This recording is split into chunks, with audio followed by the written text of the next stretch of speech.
আউযুবিল্লাহি মিনাশ শাইতানির রাজিম। বিসমিল্লাহির রহমানির রহিম। মুহাম্মদ সাল্লাল্লাহু আলাইহি সাল্লামের ভবিষ্যৎবাণী। আজকের আমরা 4টি পয়েন্ট নিয়ে কথা বলবো ইনশাআল্লাহ, মুহাম্মদ সাল্লাল্লাহু আলাইহি সাল্লামের ভবিষ্যৎবাণী নিয়ে। আল্লাহ পাক রব্বুল আলামিন কিতাবীগণ অর্থাৎ তাওরাত ও ইনজিল যাদের উপর নাজিল হয়েছে তাদেরকে বলেছেন, হে কিতাবীগণ, তাওরাত ও ইনজিল কায়েম করো। এখানে মুহাম্মদ সাল্লাল্লাহু আলাইহি সাল্লামের ভবিষ্যৎ তাওরাত ও ইনজিলে যেটা উল্লেখ আছে আমরা সেটা উপস্থাপন করব। মুহাম্মদ সাল্লাল্লাহু আলাইহি সাল্লাম এর নবুয়াতের বিশ্বাস। তখন সদাপ্রভু আমাকে কহিলেন, কে বলছেন? ঈসা আলাইহিস সালাম বলছেন, বাইবেলের উদ্ধৃতি অর্থাৎ ইনজিলের। তখন সদাপ্রভু আমাকে কহিলেন, ওহারা ভালোই বলিয়াছে, আমি তাহাদের জন্য তাহাদের ভাতৃগণদের মধ্য হইতে তোমার সদৃশ, হে ঈসা নবী, তোমার সদৃশ এক ভাববাদী উৎপন্ন করিব। তার মানে মুহাম্মদ সাল্লাল্লাহু আলাইহি সাল্লামকে নবুয়ত দেওয়া হবে, এটা ইনজিলে বলা হচ্ছে, এবং তার মুখে আমার বাক্য দিব। এটা ঈসা আলাইহিস সালামের কাছে ওহী হচ্ছে। আর আমি তাহাকে যাহা যাহা আজ্ঞা করিব তাহা তিনি উহাদেরকে বলিবেন। তার মানে যেই কওমের ওপরে যেই আমলের নবী মুহাম্মদ সাল্লাল্লাহু আলাইহি সাল্লাম সেই তার উম্মতদেরকে বলিবে। এটা ঈসা নবী অর্থাৎ যিশুর কাছে ইনজিলের বাণী, তার কাছে ওহী হচ্ছে মুহাম্মদ সাল্লাল্লাহু আলাইহি সাল্লামের ভবিষ্যৎ নিয়ে।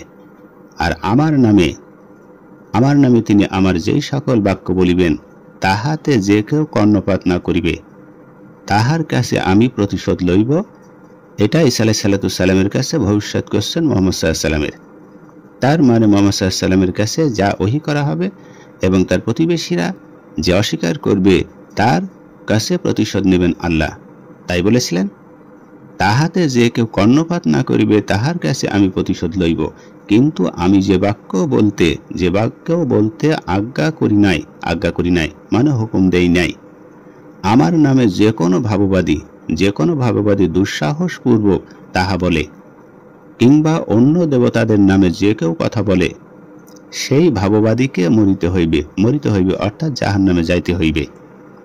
তার মানে এখানে ভবিষ্যৎবাণী করা হচ্ছে যে মুহাম্মদ যা বলবে তার বাইরে যদি কেউ অনুসরণ করে এবং মুহাম্মদকে অস্বীকার করে তাহলে তাকে জাহান্নামে যেতে হবে। আর তুমি যদি মনে মনে বলো সদাপ্রভু যে বাক্য বলেন নাই তাহা আমরা কি প্রকারে জানিব। তবে শোনো, কোন ভাববাদী সদাপ্রভুর নামে কথা কহিলে যদি সেই বাক্য পরে সিদ্ধ না হয়, তার মানে প্রমাণ না হয়, সঠিক না হয় ও তাহার ফল উপস্থিত না হয়, তবে সেই বাক্য সদাপ্রভু বলেন নাই।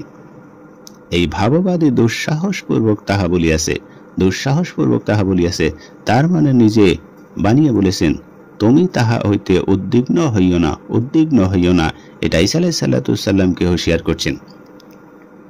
আর এটা রয়েছে দ্বিতীয় বিবরণ অধ্যায় 18 শ্লোক 17 থেকে 22। তাহলে এই ভবিষ্যৎবাণীটি সুনিশ্চিতভাবেই মুহাম্মদ সাল্লাল্লাহু আলাইহি সাল্লামের বিষয়ে বলা হয়েছে, কারণ মুহাম্মদ সাল্লাল্লাহু আলাইহি সাল্লাম ছিলেন বনি ইসরাইলদের ভাতৃগণ, বনি ইসরাইল বা ইসরাইলদের বংশধর। তিনি মুসা আলাইহিস সালাম অর্থাৎ মুহাম্মদ মুসা আলাইহিস সালাম এর মতোই নবী ছিলেন। আল্লাহ মুহাম্মদ সাল্লাল্লাহু আলাইহি সাল্লামের মুখে তার কালাম অর্থাৎ কোরআনুল কারীম প্রদান করেন।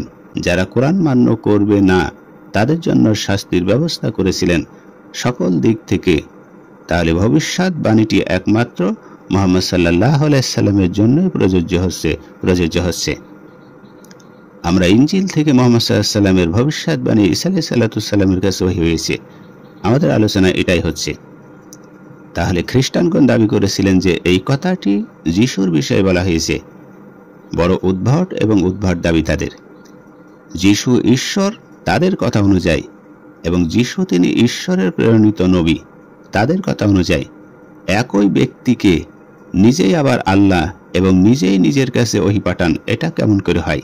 তাদের কথাটা কত গড়মিল দেখো। তাহলে সর্বোপরি কিতাবুল মুকাদ্দাস প্রমাণ করে যে যিশু কখনো এই প্রতিশ্রুতি নবী বা ভাববাদী হতে পারবেন না। আর তার কারণ হলো প্রতিশ্রুত নবী ও প্রতিশ্রুত মসিহ দুইজন ভিন্ন ভিন্ন মানুষ হবেন। যোহনের সুসমাচারের প্রথম অধ্যায়ে রয়েছে 19তম শ্লোকে। আর যোহনের সাক্ষ্য এই যে, যখন যিহুদিগণ কয়েকজন যাজক ও লেবিয়াকে বিদায় জেরুজালেম হইতে তাহার কাছে এই কথা জিজ্ঞাসা করিয়া পাঠাইল, তখন আপনি কে কথাটা বলা হলো। এখানে 20তম অধ্যায়ে তিনি স্বীকার করেছিলেন, অস্বীকার করিলেন না। তিনি স্বীকার করিলেন যে আমি সেই খ্রিস্ট নয়, আমি সেই খ্রিস্ট নয়। আর 21 অধ্যায়ে তাহারা তাহাকে জিজ্ঞাসা করিল, তবে কি আপনি কি এলিও?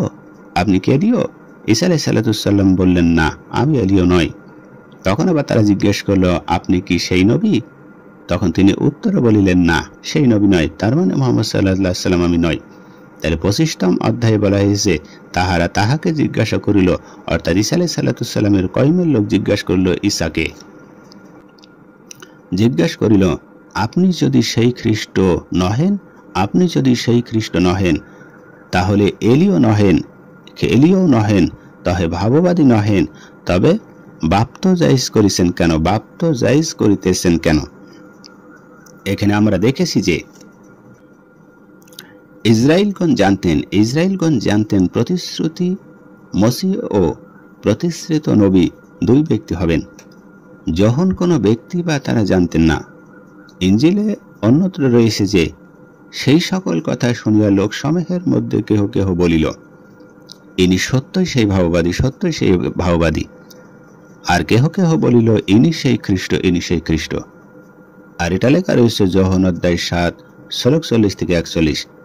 আর এ থেকে সুস্পষ্ট জানা যায় যে তারা যিশুর আগমনের সময় এই প্রতিশ্রুত নবীর আগমনের অপেক্ষায় ছিলেন।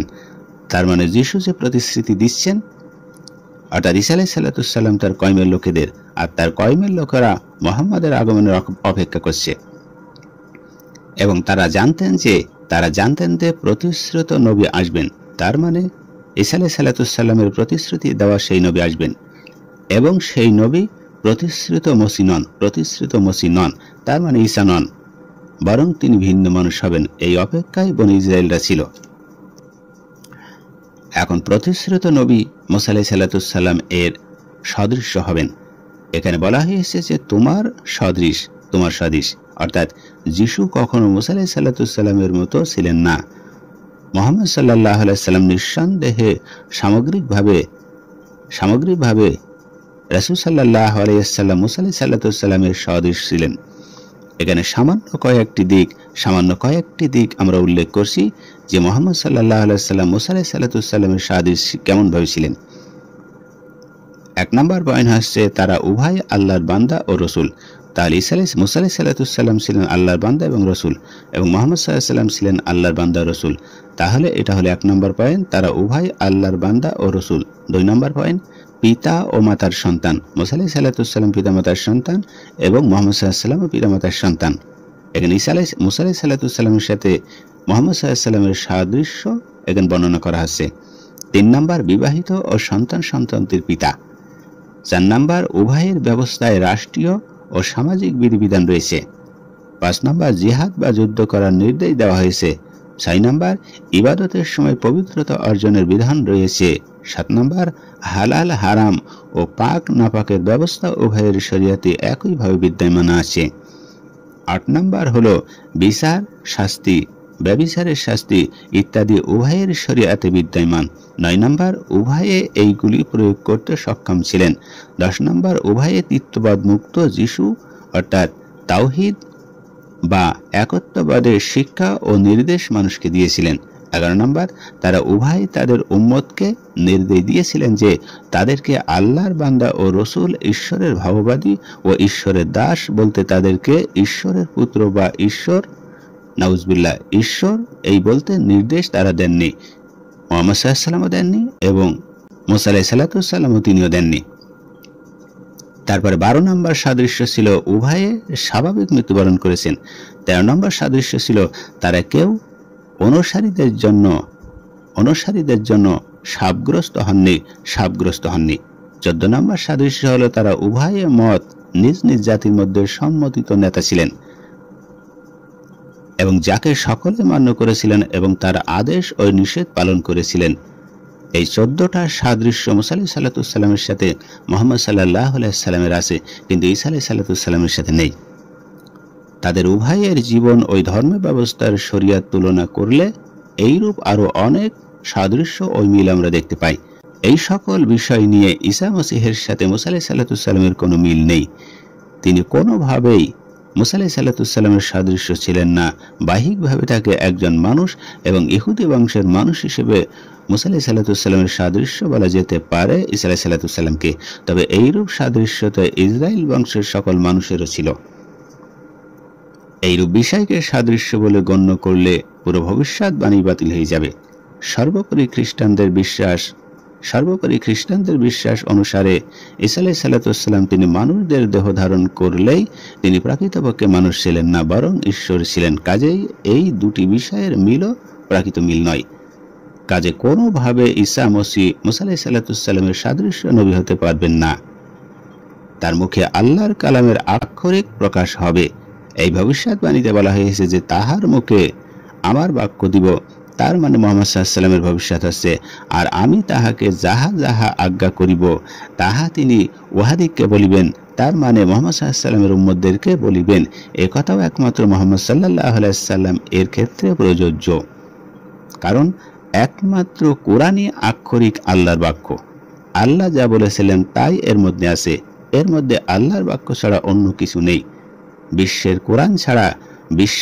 কোরআন ছাড়া অন্য কোনো আক্ষরিক ওহীর গ্রন্থ নেই, বর্তমান তা নেই। প্রচলিত ইনজিলের মধ্যে আল্লাহর বাক্য নেই বললেই চলে।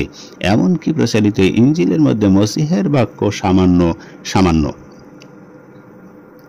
তার অমৃত্যু হবে না। এখানে ভবিষ্যৎ করা হয়েছে ইনজিলে মুহাম্মদ সাল্লাল্লাহু আলাইহি ওয়াসাল্লামের কাছে মুহাম্মদ সাল্লাল্লাহু আলাইহি ওয়াসাল্লাম সম্পর্কে আরো ভবিষ্যৎ করা হয়েছে মুহাম্মদ সাল্লাল্লাহু আলাইহি ওয়াসাল্লামকে অপমৃত্যু হবে না। তার মানে তাকে কেউ অপমৃত্যু দিবে না, তার মানে তাকে বন্দী করে ফাঁসি দিবে না, তাকে শিরশ্ছেদ করবে না, বরং স্বাভাবিক মৃত্যু হবে তার। এই ভবিষ্যৎবাণীতে বলা হয়েছে আল্লাহ যে কথা বলেননি সেই কথা যদি কোনো নবী দাবিদার আল্লাহর নামে বলে তবে তাকে মরতে হবে, অর্থাৎ মরে আমার হাতে পড়তে হবে। এটা আল্লাহ বলেছেন ইনজিলে ভবিষ্যৎ মুহাম্মদ সাল্লাল্লাহু আলাইহি ওয়াসাল্লাম সম্পর্কে। তিনি নিহত হবেন, তার মানে স্বাভাবিক মৃত্যুবরণ করবেন। মুহাম্মদ সাল্লাল্লাহু আলাইহি ওয়াসাল্লাম যদি সত্যিই নবী না হতেন তবে তিনি অবশ্যই নিহত হতেন, কিন্তু তিনি নিহত হননি। তাকে হত্যা বা গুপ্ত হত্যা করতে কাফিরগণ প্রাণান্ত চেষ্টা করেছিলেন। প্রকারান্ত তিনি নিজেকে বহুবার যুদ্ধের ময়দানে যুদ্ধ করেছিলেন। একাকী যুদ্ধের ময়দানে ঢুকবার সাথে সাথে দাঁড়িয়ে থেকেছেন, কিন্তু তার শত্রুরা তাকে হত্যা করতে সক্ষম হননি। পক্ষান্তরে খ্রিস্টানদের বিশ্বাস অনুসারে যীশু ক্রুশবিদ্ধ হয়ে নিহত হয়েছেন। এই জন্য যদি কেউ দাবি করেন যে এই ভবিষ্যৎবাণীটি যীশুর বিষয়ে কথিত, তবে তাতে প্রমাণিত হয় যে তিনি আল্লাহর নামে মিথ্যা বলেছেন, কারণ এই ভবিষ্যৎ ঈসার জন্য নয়, এখানে মুহাম্মদ সাল্লাল্লাহু আলাইহি ওয়াসাল্লামের জন্য। তার ভবিষ্যৎবাণী সফল হবে, তার মানে মুহাম্মদ সাল্লাল্লাহু আলাইহি ওয়াসাল্লামের ভবিষ্যৎবাণী সফল হবে। এখানে বলা হয়েছে যে যদি কোনো নবী আল্লাহর নামে মন গড়া কিছু বলেন তবে সেই নবীর ভবিষ্যৎবাণী মিথ্যা বলে প্রমাণিত হবে। ঈসা আলাইহিস সালাম মুহাম্মদ সাল্লাল্লাহু আলাইহি ওয়াসাল্লামের ভবিষ্যৎবাণী বলেছেন, অতএব মুহাম্মদ সাল্লাল্লাহু আলাইহি ওয়াসাল্লামের ভবিষ্যৎবাণী বাস্তব হয়েছে, অর্থাৎ ঈসা আলাইহিস সালামের ভবিষ্যৎবাণী সঠিক। মুহাম্মদ সাল্লাল্লাহু আলাইহি ওয়াসাল্লামের ভবিষ্যৎবাণী সত্য বলে প্রমাণিত হয়েছে মাত্র দুটি বিষয় দেখুন। আর সেই দুটি বিষয় হলো চারিদিকে শত্রু পরিবেষ্টিত অবস্থায় মুহাম্মদ সাল্লাল্লাহু আলাইহি ওয়াসাল্লাম ভবিষ্যৎবাণী করলেন যে তিনি নিহত হবেন না। আল্লাহ বলেছেন আল্লাহ তোমাদেরকে মানুষ হতে রক্ষা করবেন। আর এটা রয়েছে সূরা মাইদা আয়াত নম্বর 67। তাহলে এই ভবিষ্যৎবাণী আক্ষরিকভাবে সত্য হয়েছে। 2 নাম্বার হলো কোরআনের মাধ্যমে তিনি ভবিষ্যৎবাণী করেন। কোরআনের মতো একটি গ্রন্থ কেউ কখনো রচনা করতে সক্ষম হবে না। আর এই ভবিষ্যৎবাণীও সফল হয়েছে। এই পর্যন্ত প্রায় 1450 বছর অতিবাহিত হয়েছে, কেউ কোন রকম জের জবর উলট পালট করতে পারেনি। এই চ্যালেঞ্জের সম্মুখ কেউ হয়নি, খ্রিস্টানগণও হয়নি। খ্রিস্টানগণ দাবি করেন কোরআনের মতন একটি বই লেখা সম্ভব। তাদের দাবি আপনারা একটি বই লিখে দেখান। আপনারা একটি বই লিখে দেখান অর্থ এই তত্ত্ব বিচার করতে হবে যে যদি কেউ সেই বইটি ভাষা এবং অর্থ না জেনেই কোরআনের মতন 2-3 বছরের তা মুখস্থ করতে পারে, তবে প্রমাণিত হবে যে অর্থ ওই তত্ত্ব যাই হোক না কেন, শব্দ ও বাক্য তা কোরআনের মতন হতে হবে, কোরআনের মতন হতে হবে। খ্রিস্টানগণ কি এই চ্যালেঞ্জ গ্রহণ করবেন? আমি চ্যালেঞ্জ করে বলছি, কিয়ামত পর্যন্ত খ্রিস্টানগণ এই চ্যালেঞ্জ কখনো তারা গ্রহণ করে সফল হতে পারবে না। পক্ষান্তরে ইনজিলের ভাষ্য অনুসারে যিশুর ভবিষ্যৎবাণী মিথ্যা প্রমাণিত হয়েছে। তিনি ভবিষ্যৎবাণী করেছিলেন যে তিনি ইউনুস নবীর মতো 3 দিন 3 রাত্রি মাটির গর্ভে থাকবেন। আর এটা লেখা রয়েছে মত্তী অধ্যায় 12 শ্লোক 39-40। কিন্তু তা থাকেননি। তিনি 3 দিন 3 রাত নয়, বরং 1 দিন 2 রাত ছিলেন। অপরন্ত ইউনুস নবীর মতো থাকতে পারেননি। ইউনুস নবী জীবিত অবস্থায় মাছের পেটে ছিলেন, কিন্তু ইনজিলে যিশু মৃত অবস্থায় ছিলেন। আর এটা লেখা রয়েছে মত্তী অধ্যায় 27 শ্লোক 45-61। আর রয়েছে মার্ক অধ্যায় 15 শ্লোক 33-47। আর রয়েছে লুক অধ্যায় 23 শ্লোক 44-56। আর রয়েছে যোহন অধ্যায় 19 শ্লোক 25-42। আর রয়েছে অধ্যায় 20 শ্লোক 1-18। আরও দেখুন রয়েছে মথি অধ্যায় 28 শ্লোক 1-10। আরও রয়েছে মার্ক অধ্যায় 16 শ্লোক 1-11।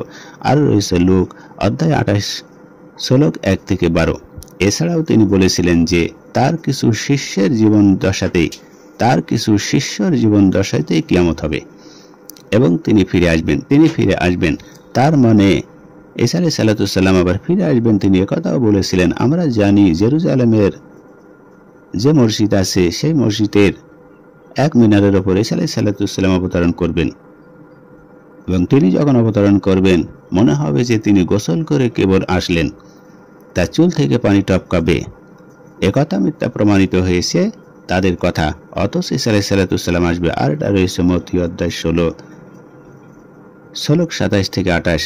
আরও রয়েছে থিসলনিকীয় 1 অধ্যায় 4 শ্লোক 15-17। আরও রয়েছে করন্থীয় 1 অধ্যায় 15 শ্লোক 51-52। তাহলে প্রকাশিত বাক্যই বলা হয়েছে অধ্যায় 22 শ্লোক 10-11। আর এটা গেল মুহাম্মদ সাল্লাল্লাহু আলাইহি সাল্লামের ভবিষ্যৎবাণী ইনজিল থেকে ঈসা আলাইহিস সালামের উদ্ধৃতি। ইনজিলে আরো একটি ভবিষ্যৎবাণী আছে, সেখানে বলা হয়েছে, তথাপি আমি তোমাদেরকে সত্য বলিতেছি। ঈসা আলাইহিস সালাম বলছেন, হে আমার অনুসারীরা, আমি তোমাদেরকে সত্য বলিতেছি, আমার যাওয়া তোমাদের পক্ষে ভালো। কেন ভালো? কারণ আমি না গেলে সেই সময় আসিবে না। তার মানে ঈসা আলাইহিস সালাম যাওয়ার পরে কিছুদিন পর মুহাম্মাদের আগমন। আমরা জানি মাঝখানে 550-600 বছর পর মুহাম্মাদের আগমন, ঈসা আলাইহিস সালাম চতুর্থ আসমানে যাওয়ার পরে। তাই ঈসা আলাইহিস সালাম বলছেন, তথাপি আমি তোমাদেরকে সত্য বলিতেছি, আমার যাওয়া তোমাদের পক্ষে ভালো, কারণ আমি না গেলে সেই সময় আসিবে না, তোমাদের নিকট আসিবেন না। কিন্তু আমি যদি যাই তবে তোমাদের নিকটে তাহাকে পাঠাইয়া দিব। তার মানে মুহাম্মদকে পাঠানো হবে। পরন্তু তিনি সত্যের আত্মা। ঈসা বলছেন তিনি সত্যের আত্মা। যখন আসিবেন তখন পথ দেখাইয়া তোমাদিগকে সমস্ত সত্য লইয়া যাইবেন। কারণ তিনি আপনা হইতে কিছু বলিবেন না, কিন্তু যাহা যাহা শুনিবেন তাহাই বলিবেন, এবং আগামী ঘটনাও তার মানে ভবিষ্যৎ তোমাদেরকে জানাইবেন। আর এটা রয়েছে যোহন অধ্যায় 16 শ্লোক 7-13। এখানেও মুহাম্মদ সাল্লাল্লাহু আলাইহি সাল্লামের ভবিষ্যৎ করে গেছে ঈসা নবী। এখানে যিশু সুস্পষ্ট মুহাম্মদ সাল্লাল্লাহু আলাইহি সাল্লাম এর আগমনের কথা জানালেন। খ্রিস্টানগণ দাবি করেছিলেন যে এখানে পাক রূহের কথা বলা হয়েছে, অথচ আমরা প্রচালিত ইনজিলে দেখেছি যে যিশুর পৃথিবীতে থাকা অবস্থাতেই পাক রূহ বারবার এসেছেন। তার মানে ঈসা আলাইহিস সালামের কাছে জিবরাইল এসেছেন, তাকে বলা হয় পাক রূহ। কাজে যিশু না গেলে তিনি আসবেন না, তার মানে মুহাম্মদ আসবেন না। এই কথাটি কখনো পাক রূহের জন্য প্রযোজ্য নয়। আর খ্রিস্টানদের বিশ্বাস পাক রূহ তো নিজেই আল্লাহ, কাজেই তিনি নিজের থেকে কিছু বলেন না। যা শোনেন তাই বলেন, বলার কোনো অর্থই নেই। অপরন্ত যিশু বলেছিলেন যে তার উপাধি হবে সত্যের আত্মা, অর্থাৎ আল আমিন ও আস সাদিক। এটা মুহাম্মদ সাল্লাল্লাহু আলাইহি ওয়াসাল্লামের ভবিষ্যৎ করা হয়েছে ঈসার মুখ থেকে। এই জন্য এই ভবিষ্যৎবাণী নিঃসন্দেহে মুহাম্মদ সাল্লাল্লাহু আলাইহি ওয়াসাল্লাম সম্পর্কে বলা হয়েছে। আরও বলা হয়েছে বার্নাবাস লিখিত ইঞ্জিলে, বার্নাবাস ইঞ্জিলে লেখা আছে তিনি বার্নাবাস মুহাম্মদ সাল্লাল্লাহু আলাইহি ওয়াসাল্লাম এর নাম উল্লেখ করেছিলেন। তাহলে বার্নাবাসের ইঞ্জিলে বলা হয়েছে অধ্যায় 112 এবং অধ্যায় 136, আরও আছে অধ্যায় 163, আরও আছে অধ্যায় 120। তাহলে প্রসারিত কিতাবুল মুকাদ্দাসের মধ্যে মুহাম্মদ সাল্লাল্লাহু আলাইহি ওয়াসাল্লাম সম্পর্কে এইরূপ আরও অনেক সুস্পষ্ট ভবিষ্যৎবাণী এখন বিদ্যমান আছে। ইহুদি খ্রিস্টানগণ তারা যদি এইগুলো প্রতিষ্ঠা করতেন যা ঈসা আলাইহিস সালাম ভবিষ্যৎ করে গেছেন মুহাম্মদ সম্পর্কে, এইগুলো যদি ইহুদি খ্রিস্টানরা বর্তমানেও প্রতিষ্ঠা করতেন এবং মেনে চলতেন, তবে তাহারা এবং মানব সভ্যতা রক্ষা পেত, তারা নিজেও রক্ষা পেত এবং মানব সভ্যতাও রক্ষা পেত। কিন্তু তাহারা ধ্বংস করেছেন। তারা ঈসা আলাইহিস সালামের প্রকৃত কথাগুলো, মুহাম্মদ সাল্লাল্লাহু আলাইহি সাল্লামের ভবিষ্যৎবাণীগুলো তারা মেনে নেয়নি, যার কারণে তাদের জন্য মানব সভ্যতা রক্ষা পাচ্ছে না, মানব সভ্যতা ধ্বংস হয়েছে। আমরা জানি যত অশ্লীল কাজ এবং ইসলাম শরিয়া বিরোধী যত কর্মকাণ্ড সব ইহুদি, খ্রিস্টান, হিন্দু, সাবিন এবং আরো অন্যান্য সম্প্রদায় মুসলিম ব্যতী রেখে যারা আছে তাদের দ্বারাই এটা সম্ভব হয়। আজকের আমাদের টপিক ছিল মুহাম্মদ সাল্লাল্লাহু আলাইহি সাল্লামের ভবিষ্যৎবাণী ইনজিলের মধ্যে যা ঈসা আলাইহিস সালাম করেছিলেন। এবং 3 নম্বর যে পয়েন্টটা নিয়ে আমরা কথা বলবো সেটা হলো শিরক, কুফর এবং এর শাস্তি নিয়ে। কিতাবুল মুকাদ্দাসে শিরক, কুফর এর শাস্তি মৃত্যুদণ্ড। যদি কোনো ব্যক্তি কোনোভাবে মূর্তি বা ছবি বা প্রাকৃতি প্রতিষ্ঠা করে তবে শিরক করে এবং শিরকের প্রচারণা দেয়, তাহলে তাকে বস্তুর আঘাতে হত্যা করতে হবে। এটা ইনজিলে উদ্ধৃত করা আছে, অর্থাৎ যিশুর ইনজিলে। কোন নবী অনেক মুজিজা দেখানোর পর কোনোভাবে শিরকের প্রচারণা দিলে তাকে বস্তুর আঘাতে হত্যা করতে হবে, এটাও আছে। কোনরূপ করুণা দেখানো যাবে না। যদিও কোনো জনবাসী কোনরূপ শিরকে পতিত হলে সেই গ্রামে বা নগরের সকল মানুষকে অবশ্যই হত্যা করতে হবে এবং সেই গ্রামের সকল জীব, জানোয়ার, পশু হত্যা করতে হবে যদি কোনো এলাকায় বা কোনো নগরে কোনো শিরক কর্মের উপস্থিতি ঘটে। আর এটা ঈসা আলাইহিস সালাম বলে গেছেন ইনজিলে। আর সেটা লেখা রয়েছে যাত্রা পুস্তক অধ্যায় 22 শ্লোক 20 থেকে 32, অধ্যায় 28 শ্লোক 13, আরো আছে অধ্যায় 17 শ্লোক 2 থেকে 7, আরো রয়েছে রাজাবলী অধ্যায় 18 শ্লোক 40। এবং 4 নম্বর যে পয়েন্টটা নিয়ে আমরা কথা বলবো, কিতাবুল মুকাদ্দাসে অর্থাৎ ইনজিলে ঈসা আলাইহিস সালাম ব্যভিচারের শাস্তির কথা কি বলে গেছেন। ব্যভিচারের শাস্তি, বাইবেলে ব্যভিচারের শাস্তি মৃত্যুদণ্ডের কথা বলা আছে। আর সেটা আছে লেবীয় অধ্যায় 20 শ্লোক 10 থেকে 17। এমনকি পরনারীর প্রতি দৃষ্টিপাতকেও ঈসা মসীহ ব্যভিচার বলে গণ্য করেছেন, ইনজিলে বলা আছে। এটা পরনারীর প্রতি দৃষ্টিপাতকেও ঈসা মসীহ ব্যভিচার বলে গণ্য করেছেন এবং উক্ত ব্যক্তিকে তার চোখ তুলে ফেলে দিতে বলেছেন। এটা ঈসা আলাইহিস সালাম বলেছেন। তিনি বলেছেন যে কেউ কোনো স্ত্রী লোকের প্রতি কামভাবে দৃষ্টিপাত করে, মানে খারাপ নজরে, সে তখনই মনে মনে তাহার সহিত ব্যভিচার করিল। আর আমরা জানি ব্যভিচারের ধরন হচ্ছে সরাসরি এবং মনে কামনা এবং চোখের নজর। ঈসা আলাইহিস সালাম সেটাই বলেছেন। আর তোমার দক্ষিণ চক্ষু যদি তোমার বিঘ্ন জন্মায় তবে তাহা উপড়িয়া দূরে ফেলিয়ে দাও, কেননা সমস্ত শরীর নরকে নিক্ষিপ্ত হওয়ার অপেক্ষায় বরং একটি অঙ্গের নাশ হওয়াই তোমার জন্য ভালো। এটাই সাল্লাম বলেছেন। তার মানে যে চোখ দিয়ে তুমি খারাপ ভাবে কোনো মহিলাকে দেখবে সেই চোখ তুমি উপড়ে ফেলো, নরকে যাওয়ার থেকে এই শাস্তি অনেক ভালো। আর এটা রয়েছে মথি অধ্যায় 5 শ্লোক 28 থেকে 29। তাহলে যদি খ্রিস্টান বিশ্ব তাওহীদ ও শরিয়াত প্রতিষ্ঠা করত, খ্রিস্টান বিশ্ব তাওহীদ ও শরিয়ত প্রতিষ্ঠা করত, তাহলে শিরক ও ব্যভিচারের সাথে প্রতিষ্ঠা করত, তাহলে মানব সভ্যতা বর্তমানে ভয়ঙ্কর অবক্ষয়ের মধ্যে পড়তো না।